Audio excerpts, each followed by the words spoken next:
Good evening, everyone. Welcome to the FearFans podcast. I'm your host, Don Elmy, and with me is my co-host, Nick Mulay, and Jeremy, head of Things Network, and our good friend, Jill. Hi. Yes. Hello. Yes, we got a great show for you tonight. We're covering one of the best, one of the all-time favorites, and it is the 1973 supernatural horror film, The Exorcist. And yeah, well, I figured 50th anniversary, the new movie Exorcist, I believe, are coming out this Friday, and I figured good of a time as any. Well, I also just recently saw the theatrical release of the original one just 2 days ago, along with Tom. So it was quite an experience to remember. Yeah, I wish I could have been there. You should have. It was only going to be for 2 nights, so it was like I don't even know how to describe it. When you went to go see it, was it the theatrical version of it, or was it the extended version? It was the director's cut. Okay, so it had that Egyptian opening and the spider walk and all of that. Yeah, It's actually northern Iraq, but yeah, it had all that. Iraq, yeah. Yeah, All I have that one. A lot of sand in it. Yeah, and I mean, I think the one thing that I really noticed when I was there, like when we saw it at the theater, was the sound. The sound it's so much different than what you see on television. It scared the hell out of me, honestly. And I'm not gonna. Oh, and also, Hey, Tom. I mean, literally, like for a few minutes, like I felt like I was literally back in 1973. It was just a real step back. You wouldn't even know what 1973 felt like. I don't even know. And that's 2 years before I was born. Some of us do. And it was, surprisingly, it wasn't really a very packed theater. I mean, there was still a whole bunch of people that went, but it wasn't like packed in any way, shape, or form. Were people puking and stuff like that? And Oh yeah, like when this movie came out, Nick. Yeah, you showed me some footage of what like of when this movie was like being covered on the news, like when it was released theatrically. Yeah, well, I guess that's one topic we could start off with. Yeah, I got that clip actually right here. I think they overplayed that a little bit, just a little bit. I think that was on the company that made the movie. They probably paid off the news to make it seem worse, because then people are going to be like, "Oh, I got to see this now," It's kind of hard to say, because like there were a lot of people who really got affected by this film. I've never seen the reactions like I did, because this audience reaction video was just it's something you just don't see very often. I mean, it scared the shit out of me as a kid, but when I got older, it was just like, oh well, this is interesting. Well, It was a lot of adults during that time. When it came out, it was the scariest thing anybody had ever seen. Well, not to mention too, when they released this film, they also were basically trying to get an X rating for this film, because they did not want kids under any circumstances to see this film. Well, and that's why they took some of that footage out. Oh, look who's also joining us tonight, by the way. What's up, Jenny? Jen? Hello, I'm just fixing my camera. Give me 2 minutes. Okay. It's always something here. Message you, Nick. Who is this? Give me 2 minutes. I'm just fixing my camera. I'm going to put myself on mute for a minute, okay? Okay. No worries. It's ticking. But they did extract some footage from the initial release. Yeah. That they put in years later, which I actually just watched a little while ago. That lick me.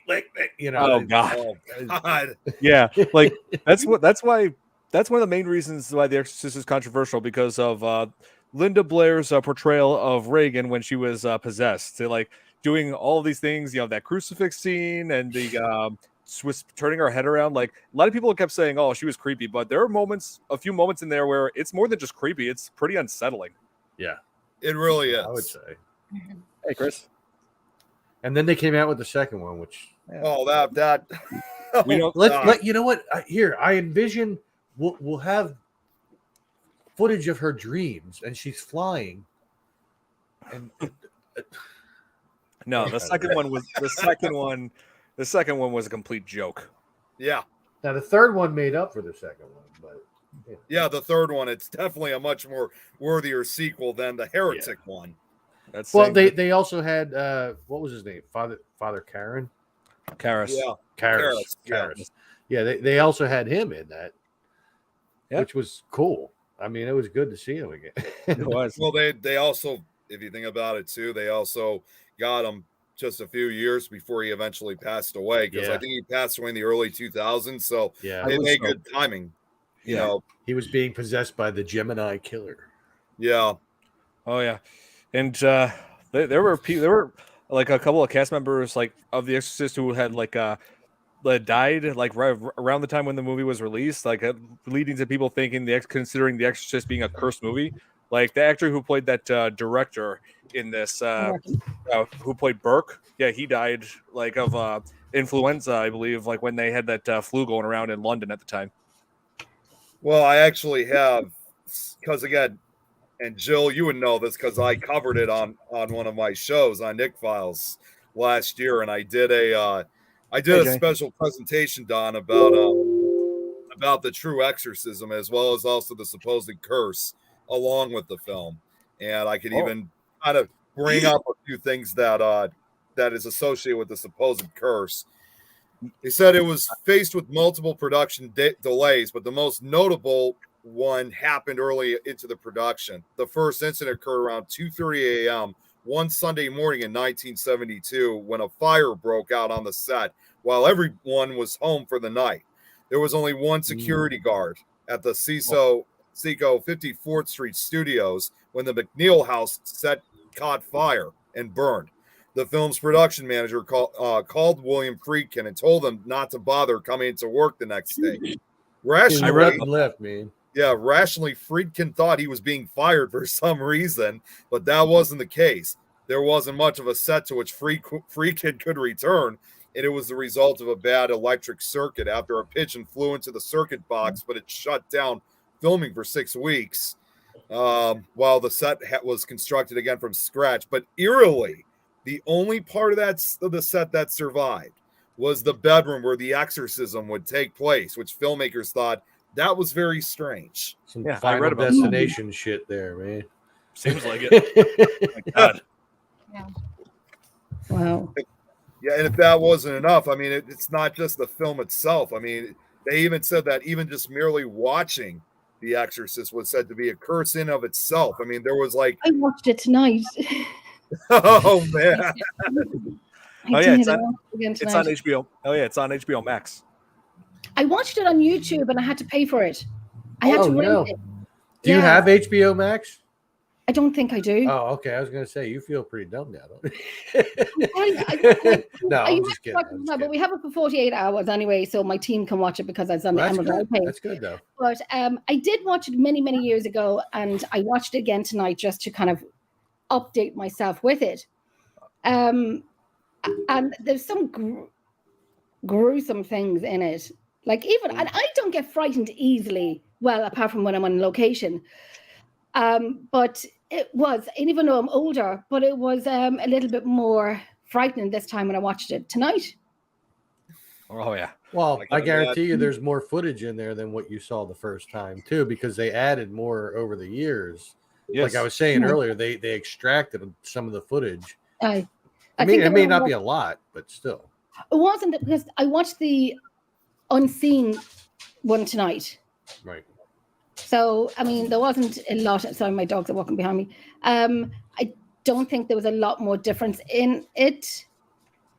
But isn't that like you were saying, Nick, that studio is supposed to be cursed after the movie was made? Yeah. It was like the movie Poltergeist as well. Yeah, I was thinking the same thing while Nick was talking. I was like, oh my God, this sounds familiar. And I mean, like, one of my favorite stories, I guess, supposedly associated with the curse, and this actually occurred in the UK, was that it was reported that St. John's oh wait, no, that's not the right one. I'm sorry, I got the right. That's right, Sarah. Oh yeah, no. It was actually Rome, Italy, in 1974. It was reported that a raging storm accompanied by thunder, lightning, heavy rain, and howling winds picked up suddenly, and during the screening, audience members claimed they could hear sounds in the wind, sounds they described as demonic cries. But even spookier, soon after that, a bolt of lightning struck a centuries-old cross atop a historic 16th century church across the road from where the movie premiered, sending it crashing to the ground. A bolt of lightning. Do you think it's sorry, tempting that fate? was My dog and cat are killing each other here. Do you think it's tempting fate when they do demonic movies? That could be. Oh, hey, What's hey, up, Joe. Joe? How you doing? I you just doing? gave birth to somebody. Joe. What happened there? Nice. Oh, yeah. That's so. Yeah, Joe. Thank you so much for joining us. Yeah, we're covering a real. Yeah, we're covering a real good one tonight. Yeah, I just rewatched it today. Nice. You're not the only one. Me too. Well, I was talking with Nick on the phone for what? You said that was about an hour? 2 hours. Oh, 2 hours. Okay. Yeah. Yeah. So. Do you think they're tempting faith, or they're like mocking with the religion, and it comes to demons that they're kind of tempting fate, or they're pushing it? Because I know when I watched the movie tonight, and I could hear when she was talking, but she had the male demonic voice coming through, and I'm thinking, I kind of don't want to listen to this, but I have to. But I don't want to. And then I'm kind of like looking around my house thinking, am I doing something in my house? I just have to do the one thing about religion in my house and something happens. But do you think it's tempting fate? I can see where some groups would think that they are, and especially the mocking aspect of it, with a whole bunch of what they had Linda Blair doing that. Yeah. Oh yeah. Because you know that a young girl of her age would be uncomfortable doing certain things, even though she was just making a movie, but still. Yeah. How old was she when they did that? Like She was 13 or 12. something? She was like 12. Was she? And the words she had to say and the lines she had to say as well. Yeah. Oh my Yeah. Like, Oh yes, that among other things. yeah. I had a hard time watching that because of knowing how young she was. Mhm. That's one of the reasons the movie was controversial. And But this it movie- wasn't her voice though, so she just had to Doesn't matter. You know what I mean? Well, yeah, some of it was Yeah. dubbed. Some of Yeah. it was dubbed, but there were also a few times where she kind of said it herself. Well, yeah, Yeah. that's true. Oh gosh. Yeah, and I don't know. I mean, a lot of people like say people have been saying for like decades the controversy. People were saying like, "Oh, you love this movie, you must like demonic stuff." I mean, but that's which I find ridiculous. I mean, in my case, if anything, watching this made me want to, go to church more. It's like, oh, like it's like you see this dark force. It's like makes you think, oh God, there must be like, if that is for real, then I want to go to a church. I want to make sure have God be my savior. I always wear this cross, never take it off. If you want those people to go away and leave you alone, when they say, well, then you must like demonic stuff, you just go, yes, I do. Yes, I do. But just twist the head. Oh man! But it would be less scary if they just redubbed the voice, like, I mean, not to go back to my impression I always do, but like imagine I'm Reagan Rick, I was just waiting for that. Well, I used Rick and to Morty. use the possession, like we were possessed type things, because when I was younger, we used to have all those people come knocking at doors, like the Mormons and the other one, the Jehovah Witnesses and stuff. And I was a latchkey child, so my brother and I were left home alone a lot, before my mom came home from work. We get home from school, let ourselves in, 4 or 5 o'clock before parents come home. These guys are coming. So my brother and I used to put up quite a show for them people, and they stopped coming around after a while. You say latchkey kids, and like a lot of these people watching have no idea what that Yeah, means. I guess That's just our generation. We know. Oh, yeah. Oh, here, Sarah is saying, Don, do you have any comments about the cinematography? Yes, I do. A few. Like, I love this actually had some of the best cinematography I've ever seen in a horror film. I mean, it's like everything they do as far as the lighting and as far as like everything that sets the tone for each scene. Oh man, and as a matter of fact, this movie features one of my all-time favorite shots in movie history, and that is this right here. It's on the cover. The shot of Father of no, not Father Karras, Father Marin, him arriving at Reagan to see Reagan perform the exorcism, and you see the beam of light shining towards him from Reagan's bedroom window, and I'm just like, it's like it's chilling. A very simplistic shot. Yes, it's both chilling and yet beautiful. In fact, it's this is also featured on the cinematography book that I still kept from my time at the university. And the scene on top. And what's even more amazing that even Conjuring 3 mimicked that scene in the opening scene. So they've even used it, and it's become such a notorious image that even other horror films have used it either as a parody or they actually pay homage to it. So Conjuring 3 was one of those films that and think about it. 1973, they didn't have half the stuff they could do nowadays to make special effects. Yeah, it was all practical effects there. Yeah, it was all like trying to figure out, well, this might work, maybe it won't. We'll see. Yeah, everything was practical, you know, and I'm always impressed with what they do, the way they do things like practical back in those days. You know, because they were better movies than today, I think. Yeah. Oh yeah. I love the classics. Hey, what's up, Lauren? I love the classics. Hi, Lauren. Now the infamous stairs. Yeah. Oh, you know what? It's funny you brought that up. I don't even have to really say too much, but since Lauren just joined in, I think she could say her part. Because put it this way, she's visited it. What's going on, Tom? My dad did too. Hey, Tom. Oh, I love your name. I probably said that before. Tom McNicholas. No, just the first name. I don't care about the last name. The first name's cool though. I actually did want him to come on since he saw it too with me, at the theater, and I wanted to have him explain his experience when we went to go see it. But I don't know what he's up to right now. See, Lauren just said exactly. She has a photo of her standing on those stairs. Oh, really? Yeah. My dad actually walked up and down those stairs. I can't remember exactly where they are, but I know they are nowhere near where they were filming. Film, I believe, in Georgetown, which actually is in the Washington, D.C. area. And but they did not actually, contrary to popular belief, they never actually filmed inside that house nearby. Everything you saw in the film involving that house was a studio. Because, and William Friedkin once said this in an interview, the reason why they never actually shot inside the house near those stairs was simply because the rooms were just too small for them to film and shoot. So they had to build a studio as a result so they could have all that space. Yeah, I bet that happens quite often. Yeah, trying to shoot in the actual house it's just impossible. So it's probably a good thing. What's that? It's probably a good thing that they didn't shoot inside the house. Well, that's plus too, I mean, obviously inside would be way different than what you see in the film. Yeah. That's true. True. Very true. Oh, and Nick, you mentioned William Friedkin, the director. Yeah. This brings up something we wanted to mention. Yeah, why don't you tell everybody here what we recently experienced after you showed me The Exorcist, like what, 2 months before? It was 2 months ago. It was August 6th. And Nick has yet to see The Exorcist on the extended director's cut, which shows all the extra stuff, the crazier things, just like I have here.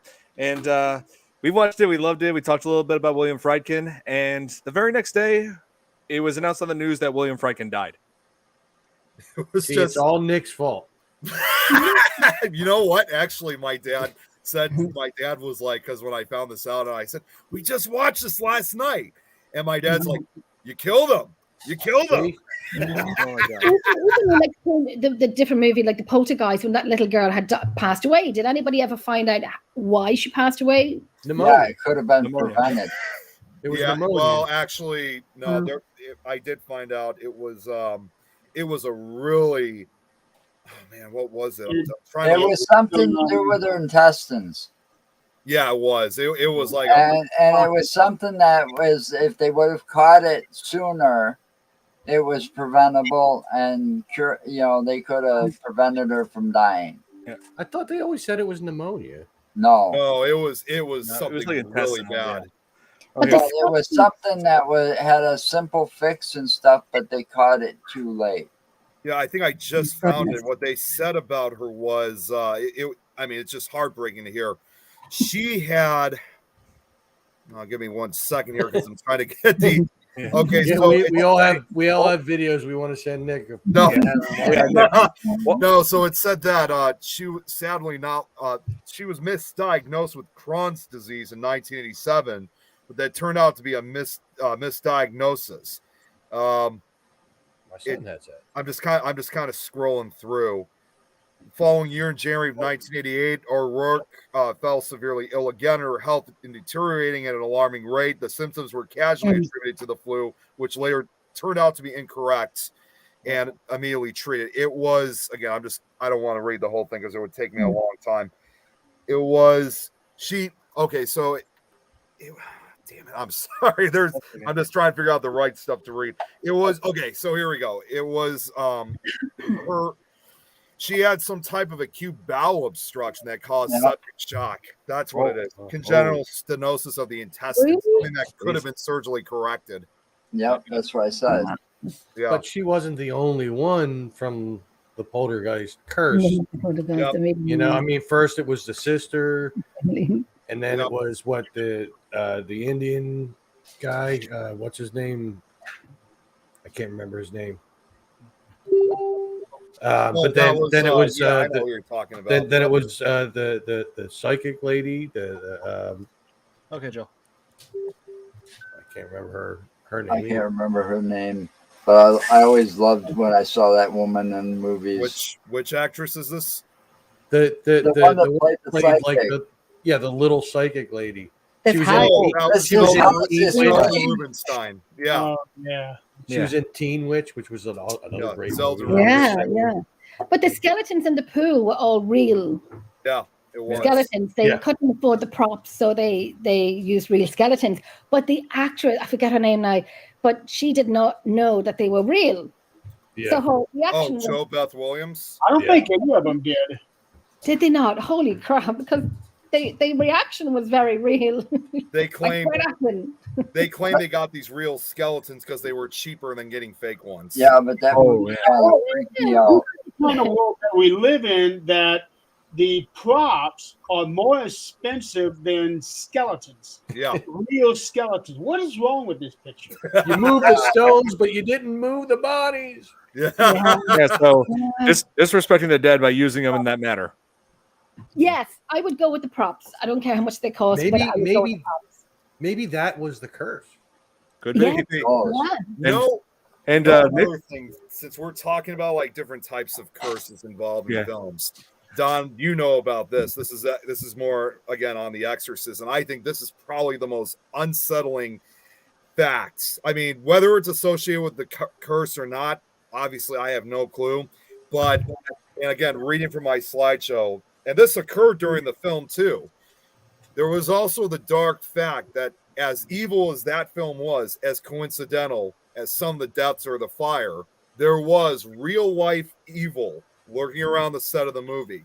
There was an actor by the name of Paul Bateson. He was a radiographer who had a big part as the technologist in the film, like when they brought Linda Blair in and they started doing those procedures where they put that thing in her neck.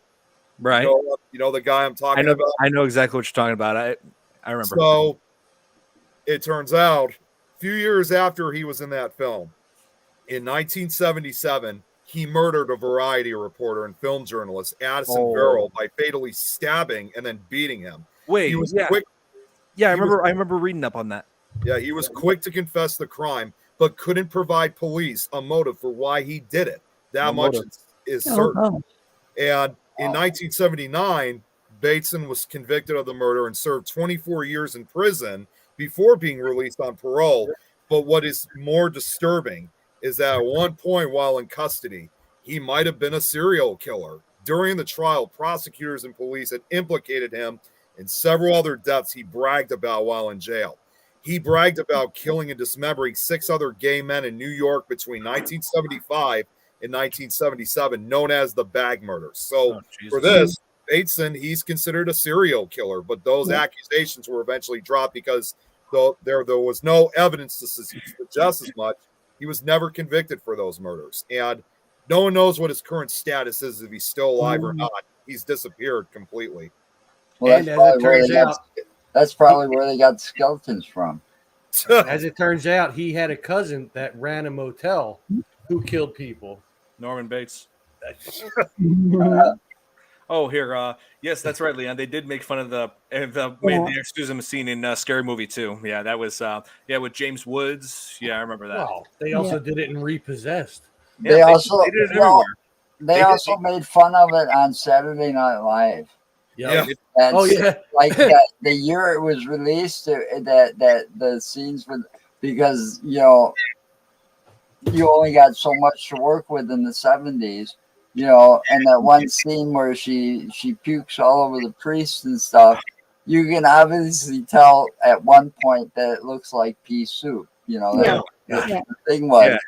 So they made fun of this and the whole thing on Saturday Night Live like the year after with the original 70s cast. I actually referenced that last week where I talked about them saying, "Your mother sews socks in hell."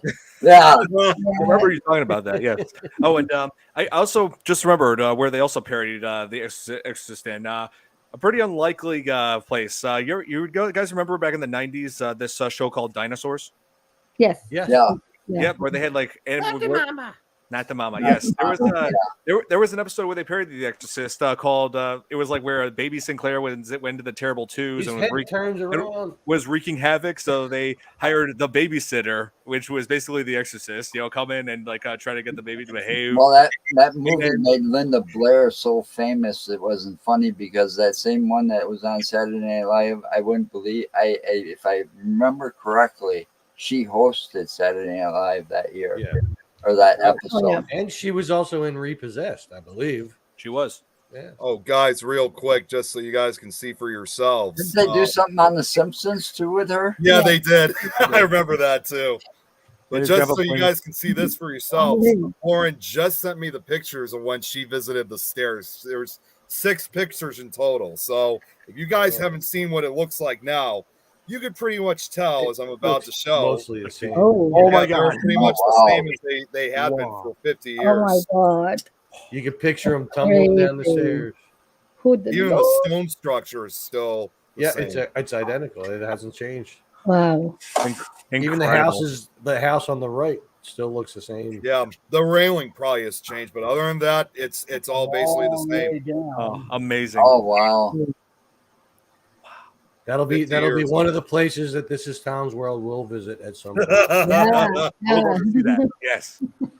Oh, Nick, I wanted to bring up something else. I may have mentioned this before, but I don't think I showed you it. But that we were talking about how William Friedkin, his death would being one of the creepiest things that's happened lately. Something creepy actually happened to me involving a McDonald's. One second.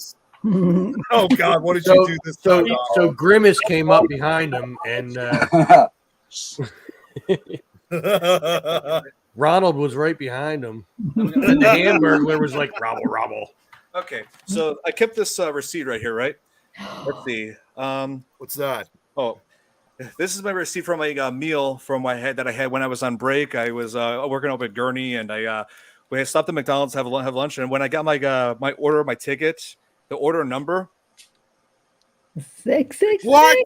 666. Sarah says she doesn't know what Grimace is. He's a big purple nipple. Seriously, 666. And oh my God, the date on this? Oh God, the date is September 11th. Yeah. Jeez. That makes this even more creepy. I bet you will never forget that. That's Wait, definitely I'm sorry, that was a bad that's joke. for sure. Yeah. Yeah, Billy, hey Billy, no. he's asking what I'm talking about. I'm talking about when I had McDonald's about a month ago. Stopped for a break from work, and my order number was this. Ronald kicked him out with a shoe, and it got stuck in Don's ass. Dude, okay, I'm getting rid of this now. This is just freaky. No, keep it. I would have framed it. No, Yeah, keep I it. would I've have framed that. I've Tom. had order numbers come up as that though. Like we have a local convenience store here. Well, it's up and down the East Coast called Wawa. I wear this and for always. Don't worry, I'm blessed. I've gotten 666 there. You know, it's no biggie. That was just free. Oh, You know, I my have ham a sandwich clip. just goes. You know, I do have a it's all clip right. I would like to. Yeah. See, everybody's telling you to keep it, Don. Maybe. I don't know. Anything that has 666 on Get it. Linda Blair I to don't feel sign it. comfortable at all. September the 11th and 666. You know, I've actually have, believe it or not, and I know this is going to sound hard to believe. I actually had the opportunity to. Well, Don, I think you were there too. Weren't you there when I had the opportunity to meet Linda Blair? Weren't you there for that? I was. Remember that, right? It was. I remember. It was just like she came out over 10 years ago, and I think it was 2012 when we went, right, Don? Or was it? It was 2013. It was. Yeah. Yes. While we were there, we met. Go ahead. I was saying while we were there, we met Linda Blair, we met Kane Hodder, we met John Carpenter. Yeah, we met. We didn't get to meet John. He was supposed to be there. Unfortunately, he was unavailable. Oh wait, not John Carpenter. Sorry. I believe it was Tony Todd. It might have been Tony Todd. Yeah, Tony Todd. Yes. Oh, Candyman. Yep, and Jeffrey Combs too. Yes, Jeffrey Combs. And the reason why we were able to see all these celebrities was, and trust me, I'm not trying to say in any way, shape, or form we were using it to our advantage, because we were actually kind of going along the rules. And you know, my aunt happened to come out, and she has a son of hers who is handicapped, if you will, but he's got, you know, a bigger, you know, disability. He can't talk, unfortunately. And I'm still very close to them to this day, but they decided to come out with us. And because of his disability, we were able to, you know, cut the lines and head right, you know, we got to see these and even got to chat with them for a couple minutes, because we also had an actor friend of ours by the name of Robert Miller. He plays this character called the Reaper, which is like the 7 foot tall like costume. It's really impressive.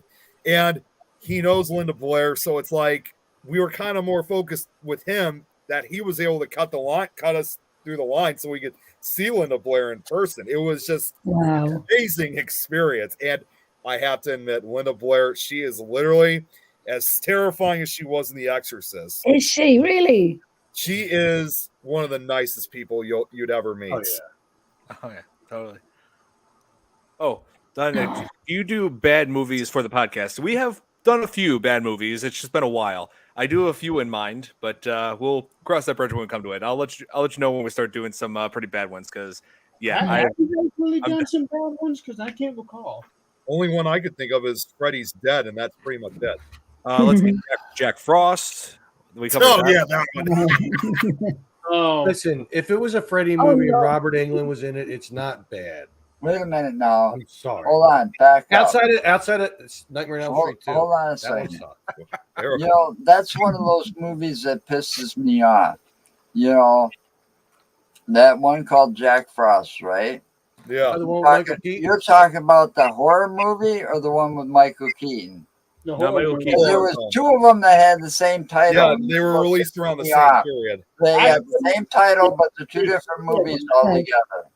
Right. There's 3 of them now called Jack Frost. Oh, there's a third one? About a year or 2 ago, yeah. Yeah, This that's, Oh my is gosh. about the actual that's Jack because Frost. Hollywood has no imagination anymore. Oh my god. But the one with Michael All Keaton 3 are wasn't very bad. different Jack I Frost. agree with Billy. But the one with Michael Keaton, yeah, it wasn't one of his better movies. That's No, but it wasn't bad. Yeah. You know. It was okay. Oh yeah, Yeah. we got a couple bad ones in mind. Called let's see, there's Shark Attack 3 Megalodon. A lot of people have been requesting that we cover that bad one. Anything named Sharknado is Yeah, Sharknado, of And course. my least favorite horror film, House of the Dead, directed by Uwe Boll. Ugh. In theater for that one, when I walked out of that theater, I could swear to you that I had just watched a 90-minute music video. Yes, and people said like, "What's my favorite part of that movie?" My favorite part of House of the Dead is the end credits because that's the indication that the movie's over. Wasn't that based? Was that supposed to be based on the video game? It is based on the arcade rail game. Yes. See, that's the first mistake they made. Just about every movie that's been based on a video game kind of sucks. And vice versa. Well, Hey, not Resident necessarily. Evil was based on Not necessarily, but there was quite a few. Street Fighter sucked. Well, yeah, but there was Street Fighter, there was Mortal Kombat, they were cheesy, but they've been improving. Mortal Kombat's kind of got better, I think. Well, they have been improving on story of writing, on characters, and like adapting them to film over the years. Like the most recent, probably the best example, the Last of Us, the TV show, the HBO series. That was incredible. In fact, in fact, my fans got me playing this on the live stream now. Did you guys ever see that YouTube? I mean, I know it's unrelated, but did you guys see that I performed karaoke of one of the songs that was used in The Last of Us? Did you guys see that? Was that recently? That was at SoulCon. I was singing "Never Let Me Down" by Depeche Mode. Was that only a few weeks ago? That was like 2 weeks ago. Man. I've seen that. That was awesome singing that one. I even said at the beginning, some of you guys probably may know this song from the credits from the first episode of The Last of Us. And then there's the older ones of you that know it from the 80s. If you want a really bad horror movie to do, Jacko. Oh my God.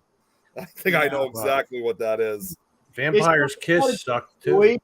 But the production of the movie, the acting is terrible. Oh wait, Tom, are you talking about Vampire's Kiss, the one with Nicolas Cage? Yes, it sucks. And you know what? I can't not watch it when I see it that it's on though. It sucked, but I can't stop. I've never seen it. And now Nicolas Cage is in. Well, now Nicolas Cage is in a new vampire movie, Renfield. Yeah. Yes. Where He's in a new probably one. sucks too. Yeah. That's no where pun intended. Yep. It's where I played Count Dracula, and so basically I'm a vampire. Oh my God! I could eat a peach for hours. People said I couldn't get involved with Dracula movies, but if my uncle Francis Ford Coppola can do it, so can I. Starting to sound like Christopher Lloyd there. Yeah. I'm not a voice actor. It's a cross between the two. John, how are you not? Wait, has nothing to do with it. Wait, what was that question, Jeremy? How are you not a voice actor? That's what I've asked him all the time. I'm working my way towards it. I have been trying to do that since I was a teenager. Yeah. In fact, I'm actually working yourself. Yes. You've already proven yourself to be the replacement for Rick. Yeah, I mean, yes, I've working my way towards it, Jeremy. In fact, got something special in mind for this month. Really? Mm-hmm. Not gonna say what it is. I want it to be a surprise. So you didn't find it. Be impressed until I see it on a Hollywood film. Yeah, let's just say it involves Pennywise. Of course, it would involve Pennywise. That's another one of those ones that I hated the remake. I like Tim Curry as Pennywise better. Yeah, exactly. I'm sorry, I do. He made that character so iconic. He nailed Pennywise the clown that nobody else could do it any better. Tim Curry is just the best. But there is no discounting. The other guy did a pretty damn good job at it. Yeah, he was kind of scary. I will give him that. I will give him that. Especially with that thing he could do with his eyes. Like that's Bill Skarsgård. Yes, yeah, he could do that for real. It's not a fact. He could actually make. I saw him do it on the Tonight Show or something like that. Yeah, Conan did. Yeah, Conan O'Brien. God, yes. It's that smile of his that gets me. I know. Here, hey Tom. Hey Thomas. Yes, that is true, Thomas. We all float down there. Yes, we do. In that movie, when it's little Georgie that's doing your float too, when he's standing there in the basement yelling that to Bill, That was creepy. Yeah. So, That's some- funny. That's funny. That's too cool. I want to record that on my phone and put it onto my Alexa for my make it like alarm. a text tone or something. yeah, there were a couple times where I've practiced that voice all the time. There have been times where I've driven home from where if I drive home late at nights, nobody's on the road, so I'm just driving, just going whoa, like that. Well, I don't do that with my voices. I'm just saying. Have you heard these planes? Sometimes my voices just come to me. You know what I mean? Listen, Morty. Oh, Rick. I don't know. That's true, Billy. He is playing the Crow. Bill Skarsgård. I can't wait to see that. He is. No, he is. No. Oh, here. The original case inspired The Exorcist is interesting too. Yes, Yeah. Nick, Oh, you know wait, more. we were You talking know about The more Exorcist. about that than me. The original story, because it does involve like a real life possession. So, I mean, I don't even have to really tell you guys twice because I think the majority of us already know. But for those who don't, most people don't seem to realize that what's probably even more alarming about The Exorcist, it is based on a true story. One big difference, however, between the film and the real life case is the gender, because it was based on an exorcism that occurred back in 1949 that started in Maryland, but then made its way to St. Louis, Missouri, of a young 12-year-old boy by the name of Roland Doe. And that's the one thing most people don't realize is when they hear about the true story, they don't realize that it was actually a boy, not a girl. And he had gone through weeks, months of supposedly demonic possession. And but just like in the film, he at first started off with supposedly, I think it was his grandmother who he was really close to in life before she eventually passed away. But before she did, she had gifted him in a Ouija board, which he wanted to use eventually to contact supposedly his deceased grandmother. Little did he realize that he ended up contacting something else, something far more negative. And over the next days and weeks, he started showing signs of depression. He wouldn't go to school. He wouldn't go out of his room. He opened the door that he couldn't close. Yeah, he was acting very aggressively. And at first they did like The Exorcist, they did try to get him to see several doctors, go through a lot of examinations, seeing psychiatrists. They did not want to think once or twice that he was actually possessed. They wanted to go through all the, possible explanations. Yeah. Well, that's a lot of times that's what they do, though. Yeah. Well, and eventually they started realizing that, okay, something strange is really going on.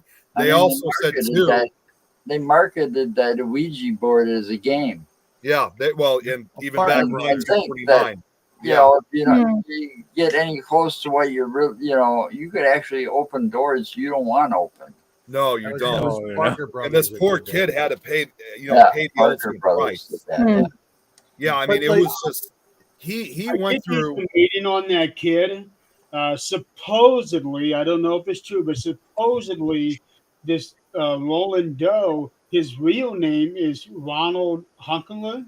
That's correct. And he passed away 3 years ago. Yeah, it was like 85. Yeah, he was like 85 years old. And what supposedly he did not speak very much because, again, very much like the ending of The Exorcist when Reagan said she doesn't recall anything what happened. Yeah. That was the same thing prior with Roland Doe. He did not remember very much. And even when he did hear about the story, he did not want the publicity, didn't want to talk to anybody. And the only time that he ever had some kind of connection, I guess, with the media, if you will, is when William Peter Blatty wrote The Exorcist, when he wrote the book.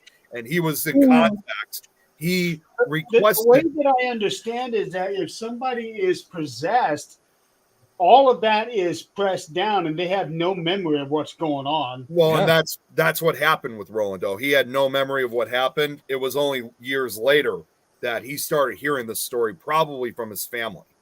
Wow. So he basically requested when William Peter Blatty wrote the book, and eventually, when the movie came out, he requested that the gender be changed to a girl. I mean, he was doing everything possible. I ask the question: why did they change from male to female? So yeah, it was basically under his request because I think he feared if people found out that it was a true story, and they found out if it was a boy in reality, it probably wouldn't be too long before they try to search out the real victim, if you will. Yeah, yeah.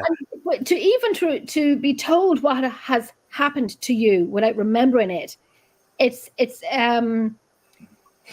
hard on that person. He doesn't remember, but he's watching it in a movie. What happened to him, and that would feck up with his mind that he doesn't remember all of this horrible things happening to him. Yeah, well, and the other thing too, what's even more amazing about this guy that you just brought up, Jeremy, was it turned out that later in life he ended up becoming a brilliant NASA engineer whose work contributed to the Apollo space missions of the 1960s, and who patented a technology that helped shield space shuttle panels without extreme heat. And one of his companions, which was a 29-year-old woman who was asked not to be named, told the New York Post that he was always on edge and paranoid about his NASA colleagues finding out about his past and discovering that he was the inspiration for The Exorcist. Oh, wow. Now, this may not be one of these situations, but like I always say, when people say in movies where it says it's based on a true story, you got to take that with a grain of salt, because like Return of the Living Dead, in the beginning of it, it says based on a true story. Texas Chainsaw Massacre said that too. The true story of that was that they injected electricity into a dead body and it jolted, and that's where they got Return of the Living Dead from. Guys, so you got to kind of take that with a grain of salt when they say stuff like that. Yeah, and the Texas Chainsaw Massacre was based on the Ed one Gein. character was based on Ed Gein, which had nothing to do with that's true. Yeah, right. Art does it does. It's a demonstration that art imitates life, Ed Gein. But I'll get to more on that after this. But now at the same time, when I did watch that movie about Texas Chainsaw Massacre, right around that same time that I was watching that for the first time, it was like later in the 70s, you know. So it was like watching it on cable or something when it came out in the 80s or something. Mm-hmm. Well, I was watching that with my stepfather, and he told me a story that happened that was almost similar to some of the stuff that happened when he was living in Waco, in the Waco area. Wow. No, that was real similar. And he kept telling, well, that was what that was based on. But then you read the facts, it was based on Ed Gein, because that's where Leatherface came from. Ed Gein probably inspired more movies than any. Oh yeah, yeah. See what Billy just said. Both Texas Chainsaw Massacre and Psycho. Sorry, Don. Yeah, you guys got to stop canceling each other now. That's true. Real quick, Buffalo Bill from Silence of the Lambs, Norman Bates from Psycho, and Leatherface. They were all based on Ed Gein. And Nick, I might have mentioned this on the podcast before, but my grandpa Chuck, he recalls, like, he remembers when Ed Gein was on the news. They were talking about his capture, about what he did. Sure. My grandpa told me about Ed Gein. My grandpa told me, and I quote, Ed Gein was a very disturbed man who was all sorts of messed up in the head. He was. I just watched a crime show on him on Investigation. Well, he had to be to do what he did. Real quick, just from what Lauren said. That was I was talking to her a few days ago when she gave me this update. I'm so glad to know that your sister-in-law is okay. It was really quite a scare. Yeah, totally. Definitely. Holy Lord, definitely. But delighted now she's out and over it and she's recovering. Yes. Definitely. She said, well, Lauren, hopefully it's okay for me to say this. She had to go through brain surgery, and get this. That's the surgery lasted from 10 a.m. to 6 p.m. Wow. I can relate. Yeah. Really? Relate to that. Yeah. Yeah. So, but sometimes, if it means someone to save somebody's life, like you said, Jeremy, because you can relate to that, that's what's most important. Definitely. Totally. So, there is actually something I wanted to show to you guys. I got a clip here because Don, you were asking about the reaction video, right? I got the video right here. As a matter of fact, it's about a 3.5 minute video, if you don't mind. Okay. So I'm actually going to play it on here instead of sharing it. But you guys tell me what you guys think, because some people even say this footage at times is even creepier than the film itself. So here, how's a Halloween costume? But check this out. Here we go.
In there alone, and I don't want to leave her in there alone. I'm not standing here shaking for nothing. How about you? It's very, very real. I don't like it. I want to go home. I want to see if it's going to make me throw up. Man, that is one of the most grossest movies in the world. I ain't never took my coat and hooded it over my face like that. I thought it was very powerful. Just turned my mind. Terrible. But I just found it really horrible. I just had to come out. I couldn't take it more. People are extremely depressed by this. It doesn't bother me that much. But I guess it bothers you more than it bothered me. Fantastic movie. I don't like it in Spanish or English or whatever. It's really gross. Did it upset you? Yeah. It was really terrific. I can't even think. I can't even talk. Makes my heart beat too fast.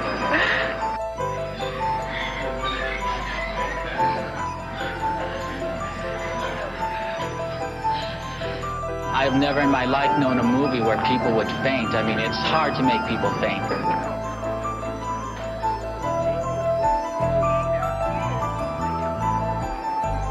Well, as soon as they faint, I get out smelling salts. And like devil coming out of her. I just couldn't take it. I'm going to stay out here for the rest of the movie. You're not going to go back? No, I'm too scared. I never get scared. I am too scared. I believe. I believe. This is the second time we've seen it. We still can't hack it. I can't even describe it. It's horrible. Wow. The creepiest part might have been like the wardrobe. I'm just saying. It really did. Tell you. Sorry, Jeremy. I was going to say, first of all, there towards the beginning, there was that power pole that looked like a cross. Yeah. Right? Yeah. And two, where the one guy was leading the crowd with the megaphone in his hand. Yeah. Automatically, I got to thinking he's leading these people to their deaths. Yeah. Oh, man. Isn't that the truth? It's a big brother moment. To me, that whole thing screams 70s, because in the late 70s and stuff, from what I can remember, when those movies like The Exorcist or those really scary movies or the really ones that made a box office smash that were sold out, like we saw the sold out signs quickly and had lines around the block. That's right, because it was always on TV as a big deal on the news. It was something to talk about, and you'd have the reactions. Oh, it was a great movie. I cried my eyes out. Yeah, I like the guy who said fantastic movie. It totally screamed the 70s. Yeah, that's well. When this movie came out, it was the highest-grossing movie of all time. It made about 428 million in box office, right? So it broke records. And that was 1970 what? 1973. 1973. Two years later, that record would be beat by this guy right here. John. Another 2 years later, that record will be beat by the birth of This Is Tom's World. Wait a minute. Because did you just? See. What are we up to? Like 6 now? Or? No, we gotta start over again. Oh God, the guy who said fantastic movie. I like him. A little bit worried about him, but I like him. Gotta wonder where he is today. Well, I gotta admit that one. I believe. I believe. Well, I gotta admit that one. That one reaction. He had to bring it. He's bringing it up again. Yep. Well, I gotta admit, the first time I saw, I think the part that really got me was that woman who fainted on camera. They had it freaked the hell out of me.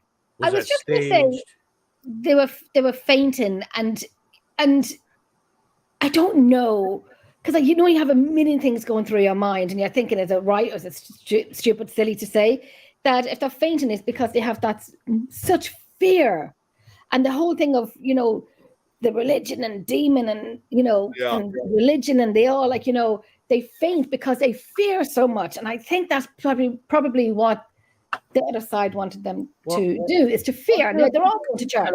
Violently ill. Yeah, they did too. They got ill. Supposedly. I have to ask whether or not that was staged, because she was standing. I mean, when have you ever gone to a movie and stand to watch it? Well, there was probably more footage prior to that. That's the thing, because again, I don't know a single time I've had to do that. I've never watched a movie standing up. Like if I go to the movies, I'm sitting in the damn seat. Yeah. And both armrests are mine. I don't care. I got something to show you. Yeah. Okay. This is what I was talking about earlier, if you can see it. Oh, wait, hang on. Oh, I gotta turn that off. It disappeared. Hold on. I had to turn that off. How do I do that? Helter Skelter. Put you on solo layout. Helter Skelter. No, I need to turn the green screen. The green screen off. How do I do that? Is that Charles Manson? It's been a while. It is. Huh. Oh yeah, virtual background. That's why I said Helter Skelter. And actually, while we're waiting on that, here we go. Okay. Oh wow! Check it out. Whoa! Wow! I always love that logo you got, Joe. Yeah, we're starting to turn it into more merchandise after I converted that printer that I know nothing about selling merchandise. I'm just saying. Oh man. We got a question here. This is for you, Jen. Lauren was asking when you were going to investigate her 6th time her great grandfather's castle. We're going to Kilkenny in November. We are going to a castle. It's an Airbnb. Lauren, and we are going in. No, did I say November? I meant October. Oh, my brain. October. We're going in October on the 28th and 29th. It's an Airbnb, and it is in Kilkenny. The name of it, I have the name of it, but I forget how to. The name of it, I have the name, but I forget how to pronounce it. Begins with a C. But anyhow, I will let you know, Lauren. But we are going to a castle for the weekend. That'd be cool. Incredible. Awesome. It's an Airbnb, but I am looking for someone to come and stay in my room with me, because I am not staying on my own. If only I lived closer, I would have wanted to investigate. I'll take the gin and tonic with me, but holy God, listen, I've been at this for years. I've been to many castles every weekend, like it's a night out for me. Ireland and Scotland and the UK, they have fantastic castles. I know them. I know what happens in them when lights go out. So I'm not staying in a room on my own. Everyone's saying good night, good night, good night. I'll be sitting on the balcony. I don't blame you. I really don't blame you either. I ain't doing it, and saying Joe, I ain't doing it. I've been into many castles, and Lep Castle is one of my favorites. Lep Castle. Yeah, that multiple is one times a year to do something that a lot of us over here may Can't not do. have to do. Yeah, I'll never get a chance to go to the castle. I would love to. I'll tell you what. Are you ready, Nick? You ready? This is Tom's World. We'll get to Ireland someday because really is awesome. I mean, there's number face. 2 This is an Irish face. You see it, right? We're back in. We have a fantastic guy from America coming over in January to investigate with us, and we're doing Redwood Castle and Lep Castle. I can't say who it is yet until this person announces it themselves, but we are going back on the 30th of January to Redwood Castle and the 31st of January to Lep Castle. We will be going live. Great places. Yeah, Lep Castle is one I'd love to really investigate too. But I gotta ask, Jenny. I mean, when you guys go to this castle that Lauren brought up, are you guys gonna film? Are you guys gonna be filming live for that one? Yes. I'm going to bring the name up. 1 second, and I'll bring the name up. Lauren said she'll watch out for it. Okay, let me get the name for you. I want to go to Dracula. Really, Tom? Yeah. Really. Someday, this channel will get there. So that's right. You'll get there, Tom. I have it. So, Lauren, how about we look at this? It's called. Now this is like it's English, but it's written like an Irish word. But even I can't say it. It's like Welsh. Clomantag. I'll spell it out for you if you write it down, Nick, and if you want to put it up. Don. It's CLOMANTAGH.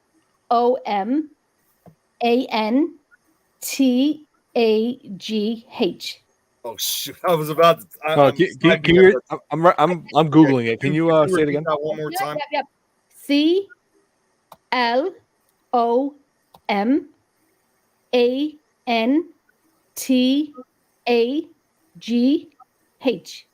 That's right. It's H. Castle, and not that's H. It's H. That's the way. That's the way us Irish people say it.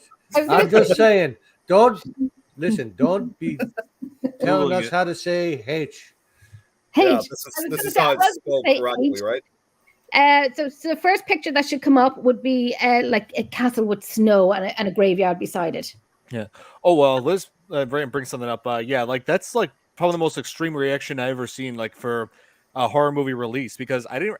It's like I knew that The Exorcist was breaking grounds like with as far as content with horror movies, but I didn't think it affected people like that much to the point where they pushed the limits for that one. They did. And it's shocking to know that it was at the point where they had to have smelling salts on standby for people fainting. And I'm like, well, think about it. It wasn't much later after that there was a couple of movies that came out and this was like when I was like probably about, I think it was probably about 78, 79. I went to a drive-in movie theater and it had a warning label on the movie. Yeah. And yet somehow the Evil Dead didn't have this effect on people. To when William Castle, I think it was, who would do these gimmicks in the theater. Yep, that was them. That's true. They'd pump certain smells in and all that, Oh my God! Wow, Lauren. Yeah, they did that. I think we also had some of the theater seats rigged with electric. Yeah, it was buzzers. But they were like buzzers from World War II. But you know what? One of the longest lasting kind of like interactive movies that you go to see was the Rocky Horror Picture Show. That is my favorite movie. Check it out what Liz just said. She said she saw it right through and people were fainting behind her. And again, Tim Curry was involved in the Rocky Horror Picture Show. Awesome. Tim Curry and then Meatloaf was in that. Yeah. Too. Meatloaf, Barry Bostwick, Susan Sarandon, Peter Hinwood. Young Susan Sarandon. Patricia Quinn. I mean, oh my God, the whole cast was awesome. That's true. I mean, watching Tim Curry movies, it's like I love Tim Curry, but I just feel bad that he can't really like. I just feel bad for the condition he's in now. You know, after having that stroke, you know, that's the past decade or so has left him paralyzed. My God, you guys should do the Rocky Horror Picture Show. Strokes are no fun. I have to be on that one. I know everything about that movie. No, I'm just gonna say this right now, and Don, I've told you this story before. I went to one of the midnight showings 10 years ago. That was something I was not expecting the way it was going to go, because I'm just thinking, I just thought originally when I went to go see that it was just going to like just sit down in a movie theater and just watch it. Although funny enough, the theater where they had it at is actually rumored to be haunted. So that was kind of cool, but it wasn't what I expected. Like, they first started off with like having like a big like dance party out in the front of the auditorium. They played good music, like 80s and 90s music, but just the atmosphere just felt different. And I just thought it was best I just sit out for this one. And when they showed the actual film, then all of a sudden people start yelling all this like insane stuff. And I'm thinking to myself, what to say, when to say it. I just thought, what the hell am I doing? And they would dress up in costumes. Yeah, they did that too. I didn't know that. But what they did do, however, they had like a lipstick or something, and they wrote V on the side of my face, which I think you guys know. It means virgin. It's your first time seeing the Rocky Horror Picture And movie. were you put in the back row? I was kind of I was kind of in the back row, because that's where everything gets thrown. I could not wait to get the hell out of there. This guy back since. This guy was on a subway here in Philly, dressed as Frankenfurter. There's only one thing that I even enjoyed out of the entire thing, because when they show that movie, not only are people yelling, but also you got people like mimicking, like acting in front of the screen. The only thing that I enjoyed out of the entire thing was the actor, if you will, who played the story host in the film, the criminologist. What the real person was in reality. This is like I said, this is the only thing I laughed at was it was actually a woman. I didn't even realize it at first, but she did not dress up like the neurologist. Instead, she dressed up. She dressed up as Homer Simpson with a Homer mask on. Okay. All right. The only thing I liked about that whole thing, if I may, to take you on a strange journey. Oh man, yeah. But Tom, as far as us doing Rocky Horror Picture Show on here and having you on, consider it done. We'll make it happen. We'll make it happen. I will see. Maybe I could dress up as one of the characters. Oh my God! You should. You bloody should. With my hair being as long as it is, classic. I could do Riff Raff. I could probably do Frankenfurter. I mean, I got enough. That types. I believe they still do that movie at midnight at one theater in Madison. Oh man! I believe it's still played at midnight. They do here in Chicago. In Madison at this one specific downtown theater that's played it for many years. There's a place in New York where they started doing that. Yeah. There was a guy that ran that thing named Sal Puro. He passed away, I don't know, got to be like 10 years ago. But he was like the Rocky Horror guy, and I actually reached out to him via the Rocky Horror Picture Show fan club one time in a actual snail mail. And this was before computers. Yeah. And I let him know. I said, listen, if you're ever in the Philadelphia area, man, just let me know. We'll hang out and everything. I was like 16 at the time. His people called my house. I was out hanging out with my friends, partying in the field somewhere, getting drunk. And I was like, 17, 18 years old or whatever. But they called here looking for me, and my mom answered the phone. And the next day she told me, she's like, I don't know what this is. It was like Sal something called you. I was like, what? And she's like, something to do with the Rocky Horror Picture Show. I said, what? Wait, what? He was here that night, and he wanted to hang out. Yeah. No, you You kidding guys me? want to see something? You guys want to see something funny here, by the way, because we're talking about it. Go for it. So this is this is a picture of when we were there of me. There you go. Oh man. No. Oh, And although I'm smiling in this picture, I'm honestly like really uncomfortable. So Oh no. that was 10 years ago, damn it. You Nick the were Virgin. comfortable in that picture. What, Jeremy? Oh god. Oh god, I'm crying. What was that, You Jeremy? look constipated, Nick. I look constipated. You do. Yeah, I was so uncomfortable that night. Oh man. Because I You was should have Virgin Nick. otherwise. You should have a bubble coming from your head, and we should all put in that bubble what you're thinking. I have a few words. Wow, send that picture to all of us, and we'll put a little bubble. Yeah. No need. I'll screenshot it. It's all right. Well, I didn't see it properly, Nick. Put it up again. oh yeah. All right, hold on. Wait a minute. Is this a trick? Go back to an hour, 10 minutes, and you'll find that picture. You know, is that a V on your neck? Yeah, it's a V. It stands for Virgin because it's my first Yeah. time Oh. seeing Rocky Horror at the theater. V for Vendetta. Yeah, and I was have at to put that up. And the that best. time I was only like 20 Or- years old. Yeah. Or it's Oh. hey Nick, or it's V for Vendetta. No, it's Virgin. I know that for a fact. Yeah. Oh my They God. said, they said it to me in line. Look out, V is after you. That triggered something I saw real recently. And I don't know, Nick, if you saw this or not, but there was a documentary on vampires. Lord. Oh, Sorry, Joe. God. That's something You were that's saying, something Joe, I'm sorry. That Hey, sounds like Lauren, we can hey, still make that happen. that sounds That like something will my not frat brothers would happen. do. Yo, that Lauren, that sounds like something my frat brothers would have done. Joe, I'm sorry. What were you saying? There was a documentary on vampires recently, a new Okay. documentary. And it was vampires in the United States or whatever. And these two guys are vampire hunters supposedly, and they're going around hunting vampires.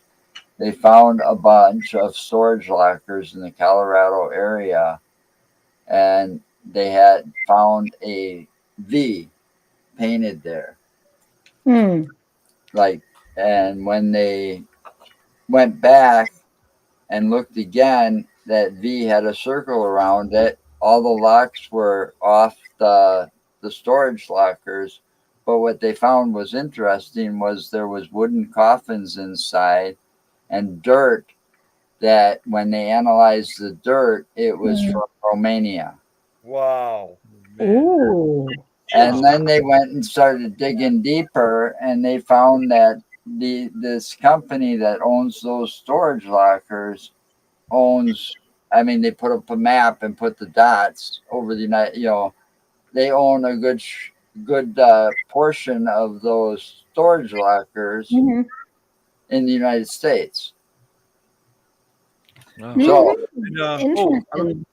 one of these days we should go investigating this and go looking and see if we can't find that V in some of these storage locker units that don't have the security type stuff on it. So that you can go in and lock the aisle.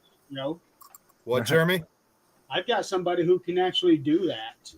Oh, really? Adrian. Oh, Adrian, yeah. Oh, yeah. Yeah, but this isn't just in Colorado. This particular episode that I saw, they were in Colorado, but the company that owns the storage lockers that they investigated, that they found with the V's in it, painted on the wall, on a beam or something, it's supposed to be a signal to vampires that this is a safe place. Okay. Oh, wow. Okay. That company owns storage lockers all across the United States. Okay. The equipment you need is garlic and holy water. What, Jenny? Yeah. The new equipment you need to take with you is garlic and holy water. And a steak. No, forget that. Nick, Take a knife and cut off their heads. Yeah. Yeah, Nick. I wanted to ask you guys. What was your? What do you think was the scariest moment in The Exorcist? Spider walk. I'm gonna have to go with the spider walk too. Yeah, down the stairs. Yeah. Oh yeah, because because people are asking like, what's the scariest?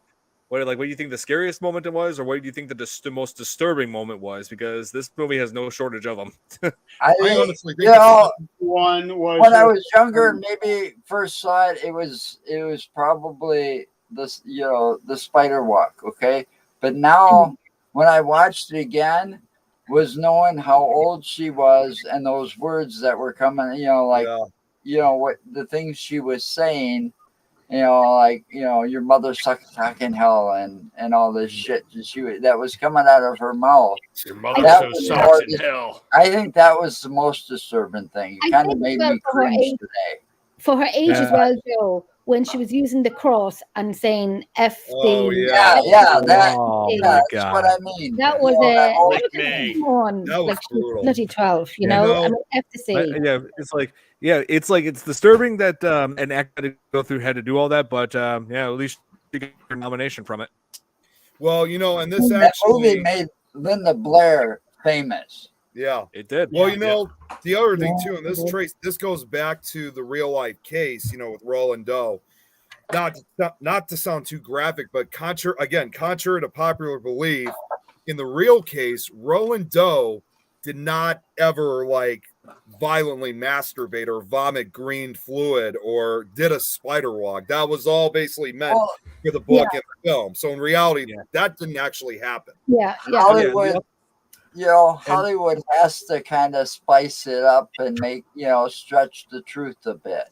They've always it up all right. I don't believe that at all. Reaper sauce all over the movie. Oh yeah, I mean, it is true that there are similarities to the book and film, probably because William Peter Beatty, William Peter Beatty was who wrote the book, also wrote the screenplay for the movie. And he also makes a brief appearance in the first part of The Exorcist when Reagan's mom goes into the crowd and people start coming by and there's a guy with a mustache and beard. That's William Peter Blatty. That's right. Oh, yeah. So he was basically trying to do a cameo in his own work, like Stephen King always does, like Stephen King does in his movies. Yeah, or Alfred Hitchcock. Exactly. He's one person you wouldn't miss. He's one goofy looking motherfucker. Well, so is Stephen King, though. I'm just saying. That's one way of putting it. That's the other way to put it. Another thing too, and I recently found this out because, and Don, I never even said this. When I look at The Exorcist now, watching it, there was one thing that I noticed that I see a similarity for, and I often said to myself, I'm surprised they didn't get this guy to direct instead of William Friedkin, but there's kind of almost like a Stanley Kubrick-like feeling to that film if you kind of look at certain scenes really carefully. But it turned out it kind of does, but guess what? It turns out before William Friedkin was hired to direct The Exorcist, there were a few other directors that were originally intended to do the job. One of them was Stanley Kubrick. So that would pretty much explain that similar atmosphere in some of those scenes. He said, "No, I'm sorry. I'm doing this thing at a hotel. I can't. I'm sorry. I can't." No, that was that wasn't until 1980. Yeah, and of course, as we know, William Friedkin recently passed away at the age of 88 or 87. Yep. That's right. He died the very next day after I showed you the director's cut. That was just so weird that he passed away. That was super weird. I mean, I even was asking Don, saying, did we just experience the supposed curse in this film? Well, you guys did it. It's all your fault. Yeah, of course it is. Oh, man. It's all our fault.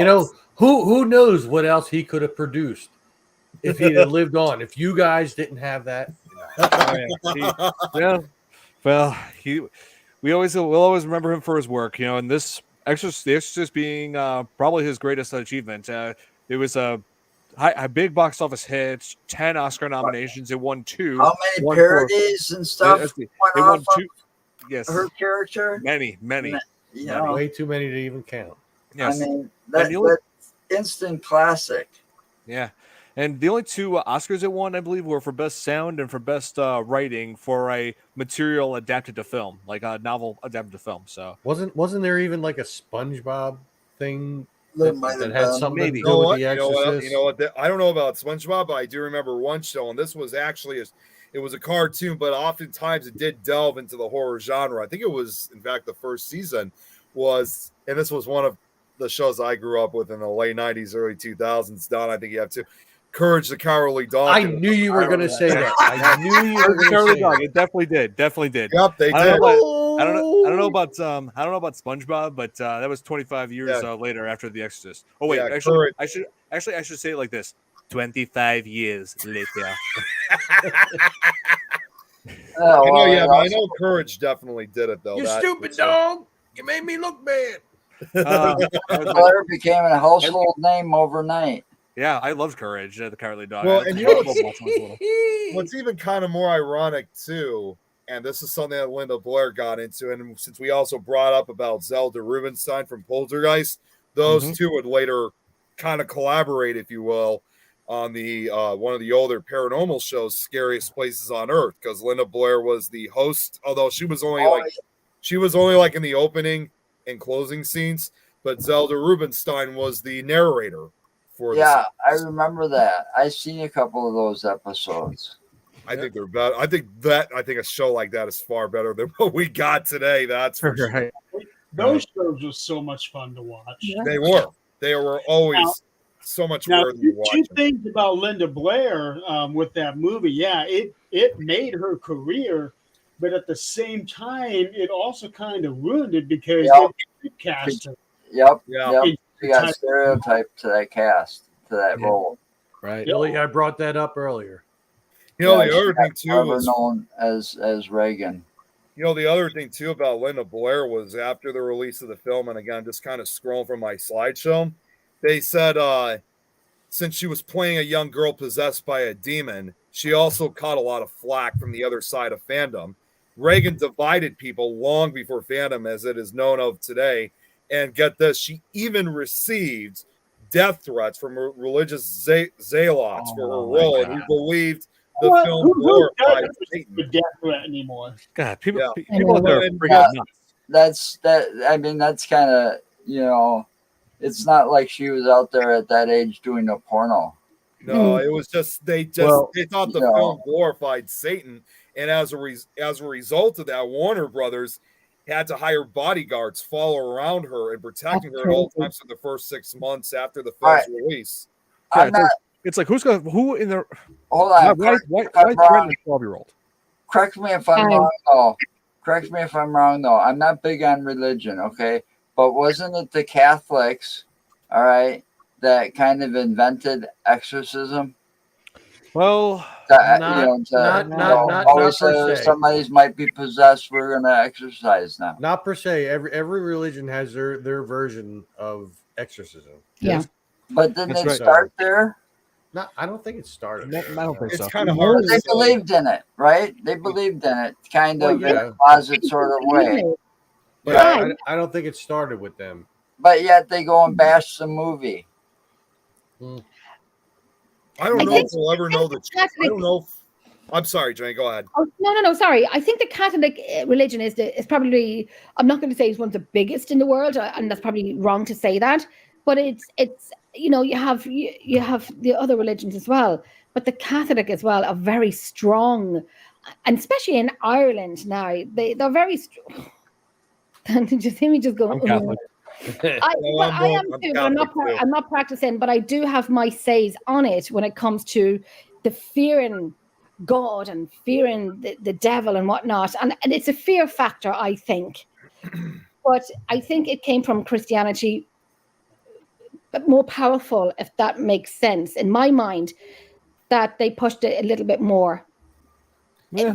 That's the only one that I know. Yeah. See, I don't. Well, because it's been going on for centuries. I mean, truth be told, I don't think we'll ever know. Like, since it's been over, who knows when? Because like what Sarah just said, exorcisms even existed before Jesus Christ. I don't think we'll ever know the true beginning of who exactly started, whether it was Catholics or a different religious group. I don't know if we ever will know. We can only the point is, it's embedded in religion. It's embedded in religion, yes. And them sitting there and bashing this movie is kind of wrong. Then the principle, definitely. The principle's wrong. Yeah. I mean, honestly, I think we even in the early African religions and stuff like that, there's exorcisms. And there is stuff like there that. is. Like the roots of like voodoo and stuff like what I mean. So it's everywhere, but you'd hear it more within the Catholic Church. Well, because it was more somehow Catholicism has like a monopoly belief over exorcism. Like it has to be done by a Catholic priest, otherwise it's not going to work. Yeah, because it's been more in the public eye, I think. But yeah, well, you see, and also too, I've a number of years ago when we used to have the Chicago Ghost Conference, we did have a speaker come in to talk actually about Jewish exorcisms. And of course, it was about 8 years ago, so I don't really remember very much of what he said. But what he said was really quite fascinating. I even thought to myself, I'm surprised that they never really focus. It's always the Roman Catholic exorcisms, but how he described it as for Jewish exorcisms, I honestly at one point thought it was even more interesting than the Catholic one. And I'm not even Jewish, so. And they always bring in Jerry Seinfeld to do it. We don't know why. But... I'll say I got lucky. You need to leave. I was almost baptized Catholic and brought up Catholic. But thank God for me, my grandfather said no when they moved to the United States. I was baptized Catholic and I had my first confession, my first communion, but I didn't get confirmed. I was never. I was baptized Lutheran. I'm spiritual, not religious. But I tell people, I told my mother-in-law when I first met her about 18 years ago, I told her it's like, it was a Sunday. I stayed overnight with my, now wife, but she woke up Sunday morning and she asked me to go to church. And I looked at her straight in the eye and I said, lady, if I went to church, you would believe in spontaneous combustion. Oh, Lord. Man. Lord. But I think when it comes to exorcism as well, sorry, Nick, when they come to exorcism, it has to go through the Roman Catholic Church before they would deem it. The highest. Yes. The Vatican, the highest authority. That's it. And to see if they deem it worthy of an exorcism. That's right. And when it comes to young children, they're very more prone to stay away from it. Because down to say, even with the likes of Emily Rose, that the whole conspiracy around Emily Rose, that, was it psychological? Was it, what was the word now? She wasn't eating. Oh God, I forget the word. It's not coming to my mind. Bulimic or Anna, what is that? What is that called? Psychotic. She didn't eat and she was losing weight, but but they put it down psychological with Emily Rose. Right. And even with the priest, did he do time? The priest do time? They did. They were, but I think they were found guilty, but they were not punished. And her actual name was Annalise Michel. She lived in Bavaria, West Germany. Yeah, my Lord. But even the parents refused any medical help, or if I'm saying that right, I'm not too sure. Correct me if I'm wrong. That they, I don't know. I don't know if you all know more than me, but I know the parents investigation into that. Right. Yeah. That's the one I think you're talking about. There was a criminal investigation. Yeah. Mm-hmm. Oh, whoa! It's past 10, Nick. Yeah, I was about to say. I was kind of doing this. Like we do have to. We have to wrap this up. This up. I mean, seriously.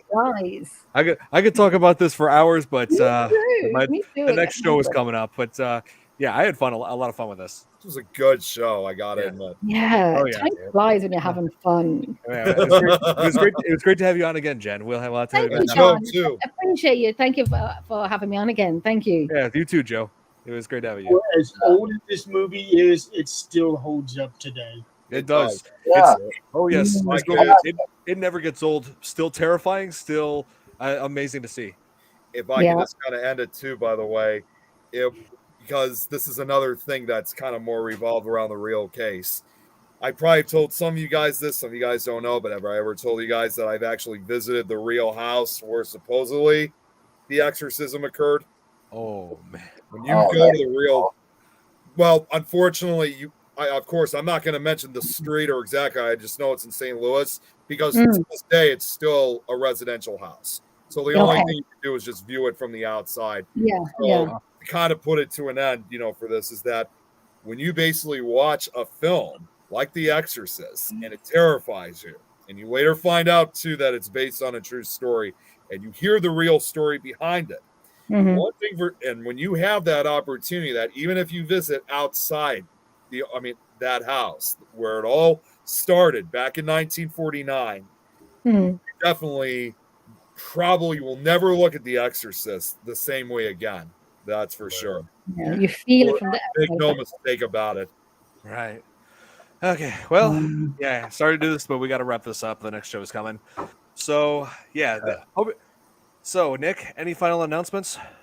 So I'm hoping tomorrow, because I'm still putting the presentation together for Nick Files. Tomorrow we'll be focusing on another cryptid that's been seen, well, not just in Illinois, but throughout the country and also even parts around the world. I think even you've had sightings of this creature in Ireland, if I'm correct, Jay. I'm going to be talking about what's called phantom panthers or alien big cats or ABCs. One of my favorite subjects. Oh, really? You like that one too?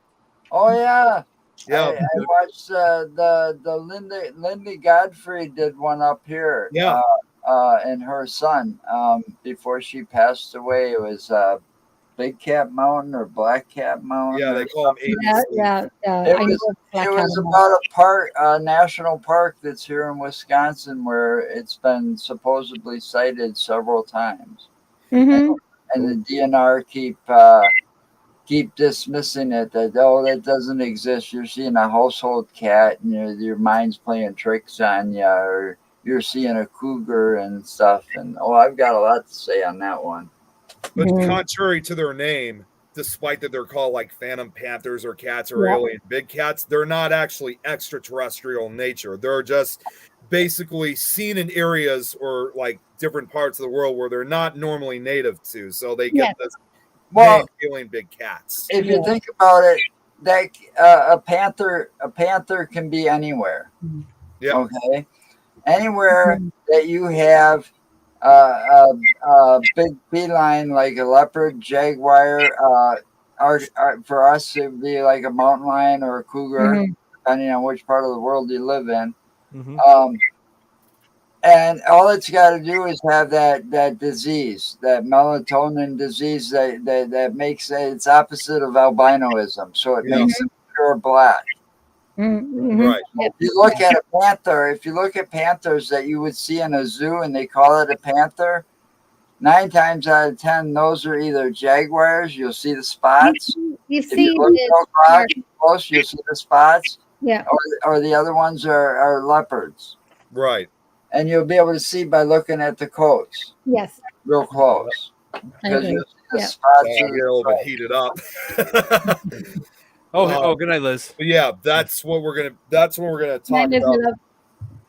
we're gonna talk about on Nick Files tomorrow. I'm also gonna be making a guest appearance on Matt TV from Canada, so it'll be great to catch up. Which I'm gonna, if you guys are still gonna stick around just for a few minutes, I'll explain. Just Jeremy, you already know. But and then for Thursday, I don't. You don't. Not you, because you already know Jeremy. So. Then for Thursday to the grave and back with me, Lois, and Rosie, we're going to be talking, and Grizzly, we're actually going to be talking about Mary Bell. Yeah, Grizzly.